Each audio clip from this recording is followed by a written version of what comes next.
Caleb Wright didn't plan to expose anyone that night. He walked into his own store wearing worn jeans and a cheap cap, expecting numbers, reports, silence. Instead, he heard something that froze him in place. A grown woman crying behind a bathroom door, crying the way people do when they've already lost hope. Minutes later, he would learn her name was Lena Robinson, a black single mother whose hours had been cut, whose insurance had vanished, whose child needed heart surgery. And standing between her daughter and survival was a smiling manager who knew exactly how to break people without ever raising his voice. What Caleb discovered next would force him to confront an ugly truth. Discrimination doesn't always shout. Sometimes it hides behind schedules, policies, and red pens. "The Santos woman is perfect," the manager said later, laughing. "Single mom, black, needs the insurance. I could cut her to 0 hours and she'd still show up begging." That was the moment everything changed. Caleb Wright pulled the brim of his faded baseball cap lower as he stepped through the automatic doors of Northlake Department Store in downtown Cleveland. The air smelled like floor cleaner and recycled air, the kind of smell that meant people worked hard here long after customers went home. No one looked twice at him. No one ever did when he dressed like this. Just another black man in worn jeans and scuffed boots, invisible in a place that made millions every quarter. That invisibility was the point. To the world, Caleb Wright was the founder and CEO of Wright Retail Group, a black billionaire who had built his company from nothing and was often praised in business magazines for breaking barriers. Inside this store, though, he was Evan Brooks, an unemployed laborer looking for any job that would take him. And tonight, he wasn't here for applause or headlines. He was here because something felt wrong. Corporate reports had shown this store as perfect. High efficiency, low labor costs, no complaints. On paper, Northlake was a model location, but numbers didn't cry. People did. Caleb heard it the moment he walked past the employee restrooms. A sound broke through the hum of fluorescent lights, soft at first, then raw, uncontrolled. The kind of crying that comes when someone has held it together for too long and finally breaks. Caleb stopped. His chest tightened. On the bathroom floor, just visible under the stall door, lay a silver name badge. Lena Robinson, custodial team. Caleb's pulse spiked. He knocked gently. "Hey, are you okay in there?" The crying stopped abruptly. Silence stretched, thick and tense. Then a shaky voice answered, "I'm fine. I'll be out in a minute." It was the most American lie there was. When the door finally opened, Lena Robinson stepped out slowly. She was in her early 40s, a black woman with tired eyes and hands rough from years of chemical cleaners.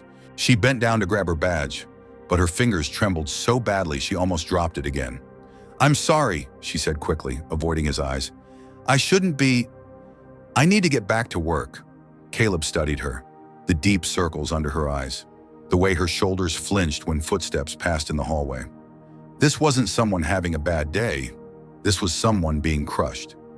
"You don't look fine," he said quietly. "I'm Evan. Just started today."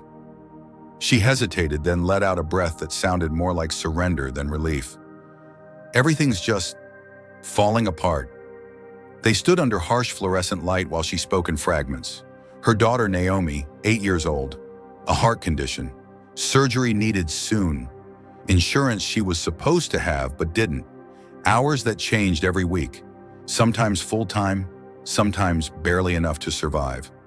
"They say it's corporate policy," Lena whispered, "but the store's always busy. We're always short-staffed. I don't understand." Caleb did, and that scared him. Full-time employees were guaranteed stable hours. That rule had been written by him. What Lena described wasn't policy, it was manipulation. "And when I asked about health insurance," she continued, voice cracking, "Mr. Crow said I didn't qualify, said my hours were too irregular."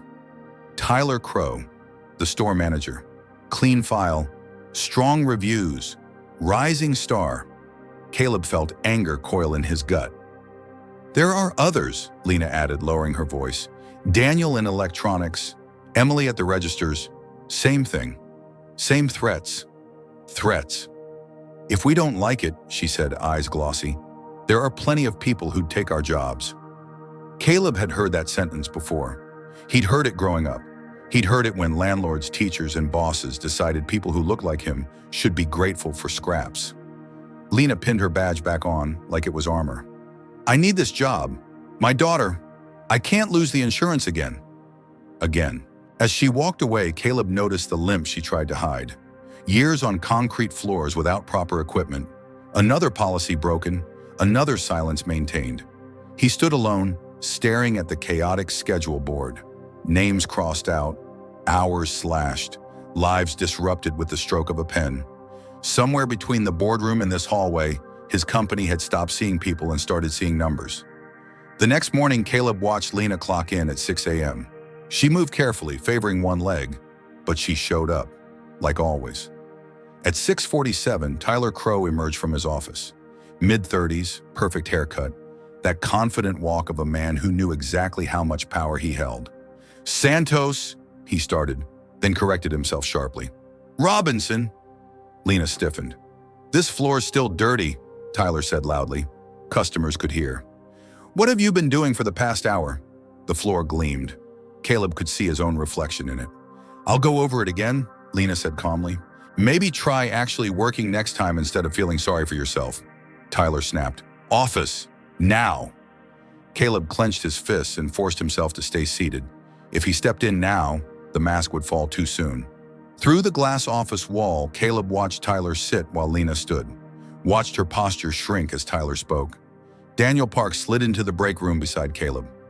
"Third time this week," Daniel muttered. "He does this to people he knows can't quit." "People like us," Caleb said quietly. Daniel gave a bitter smile. "Yeah, exactly."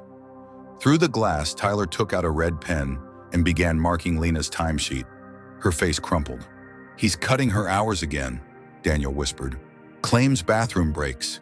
Emily lost 3 hours last week. She's 7 months pregnant." Caleb started recording.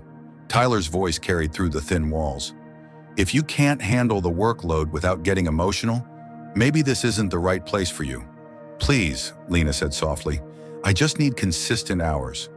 "Your personal problems aren't my concern," Tyler replied. "What concerns me is you talking to other employees. Sounds like troublemaking." Silence. "I'm cutting you to 12 hours next week," Tyler continued. "Maybe that'll help you focus." 12 hours. Caleb felt something inside him harden. This wasn't bad management. This was targeted cruelty. Systematic. Calculated. And it preyed on fear. When Lena walked out, she held her head high, but her hands shook. Tyler returned to his desk whistling. Caleb slipped his phone into his pocket, heart pounding. He had evidence now, but not enough. That night, he returned as Evan Brooks and took the night shift. He wanted to see everything, to feel it, to understand what fear looked like after the lights went out. By midnight, he already knew this went deeper than one store, deeper than one man. And as Lena struggled through the aisles beside him, pushing her body past its limits because a little girl named Naomi needed her too, Caleb made a decision that would change everything. This wasn't just an investigation anymore. This was personal, and it was only the beginning.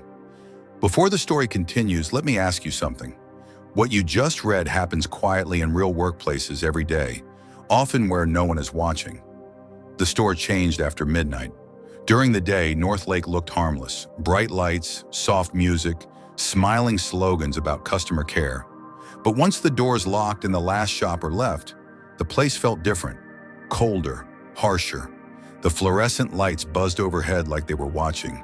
Caleb, still wearing the name Evan Brooks on his chest, followed Lena Robinson through the silent aisles. The night shift moved slower, heavier. This was when rules bent. This was when no one was supposed to be listening. "Stay close," Lena whispered as she handed him a mop. "Night shift is when Tyler does his worst." Caleb nodded. He didn't need to pretend he was nervous. His stomach was already tight. Within the first hour, he noticed things that didn't add up. Cleaning supplies locked behind a cabinet. Nearly empty bottles stretched across an entire store. No anti-fatigue mats. No gloves thick enough to protect hands from chemicals. "They cut the supply budget," Lena said quietly when he asked. "Says we use too much." Caleb knew the real numbers. This store was allocated 10 times what he was seeing. At 11:30 p.m., Tyler Crow appeared from nowhere. His footsteps echoed through the empty aisles like a warning. "Robinson!" he barked. "You're moving too slow." Lena froze. "I'm doing my best." "Not good enough," Tyler snapped. "Docking 30 minutes for inefficiency." 30 minutes. $6. Stolen without blinking. Caleb watched from behind a display, jaw clenched. This wasn't about money, it was about control, about reminding people how small they were. An hour later, Tyler returned with a clipboard. "New efficiency measures," he announced casually. "Starting next week, night custodial goes from 2 people to 1. Lena's face drained of color. "This store is 45,000 square feet. One person can handle it," Tyler said, smiling thinly. "If they're motivated." Motivated. The word landed like an insult. "If you can't," Tyler added, "I can always find someone who will." After he left, Lena leaned against a counter, breathing hard. "I can't do this alone," she whispered. "But if I complain, I lose everything." Caleb didn't answer. He already knew. Around 2 a.m., Tyler disappeared into his office. The door didn't close all the way. Caleb felt it then. That instinct he'd learned long before, boardrooms and suits. Something was happening that wasn't meant to be seen. "Can you handle the East Wing for a few minutes?" he asked Lena.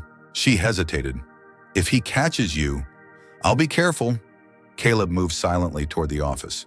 Through the cracked door, he saw Tyler at his computer, typing fast. The screen glowed with employee schedules. Caleb's blood ran cold. Tyler wasn't just cutting hours, he was transferring them. From real employees to a name that didn't exist.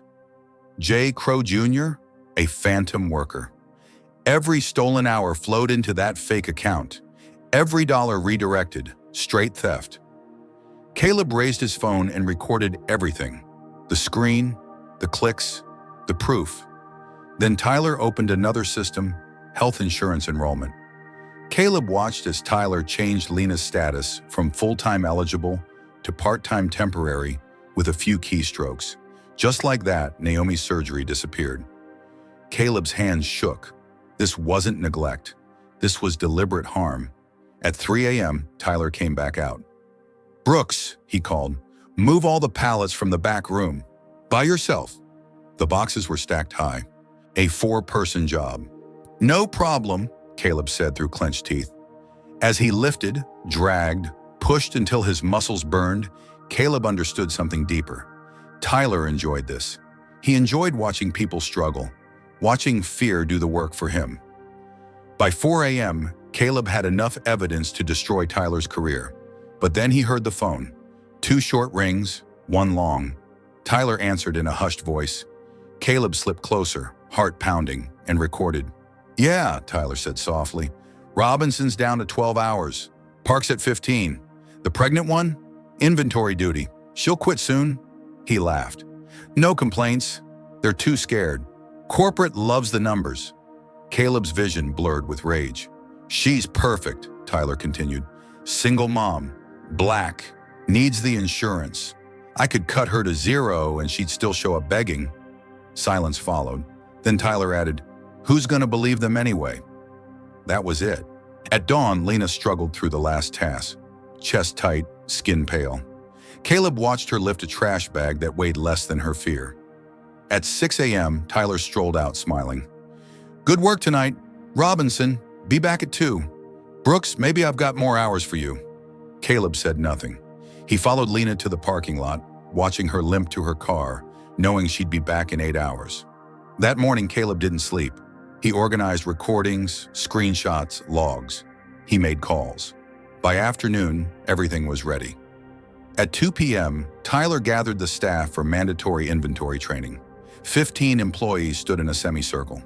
Lena, Daniel, Emily, visibly pregnant, tired faces, nervous eyes. "Any discrepancies come out of your paycheck now," Tyler announced.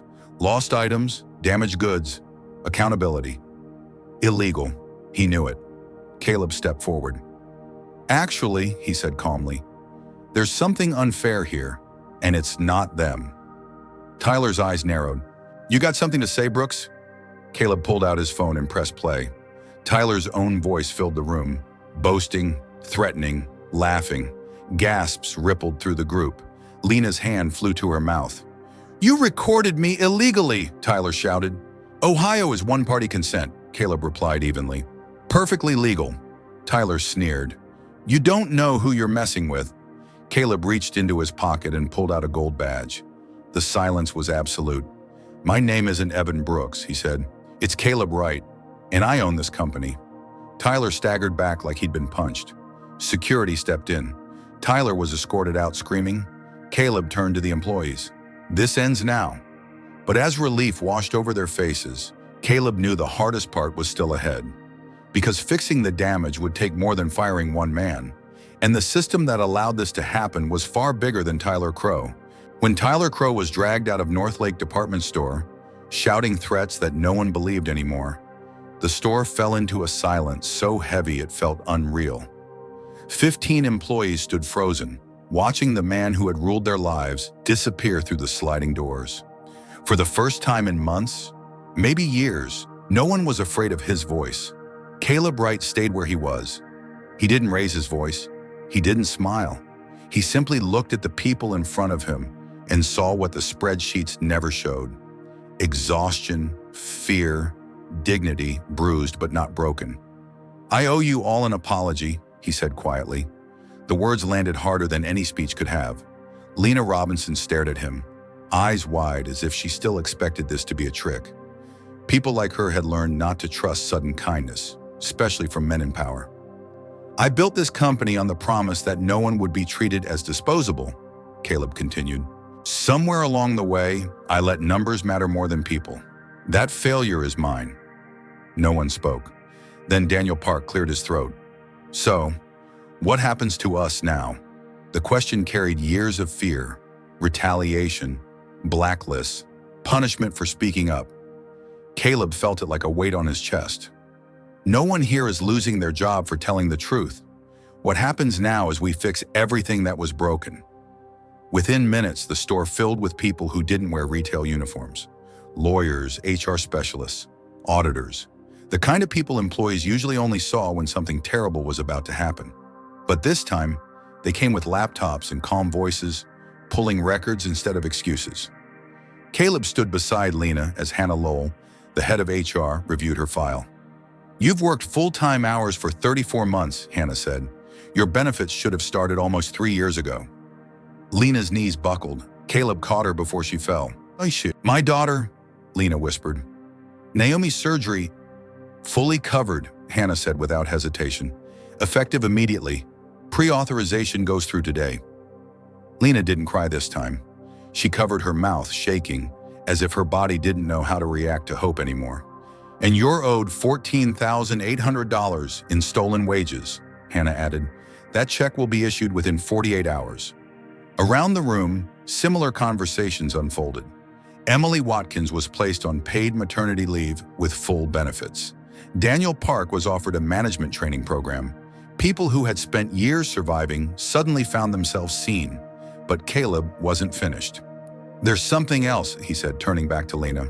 "I want you to take over this store." The room froze. "Me?" Lena asked, stunned. "I clean floors." "You kept this place running while being mistreated," Caleb replied. "You know every inch of it. You know what it feels like to be invisible. That's exactly who should be in charge." Lena shook her head, overwhelmed.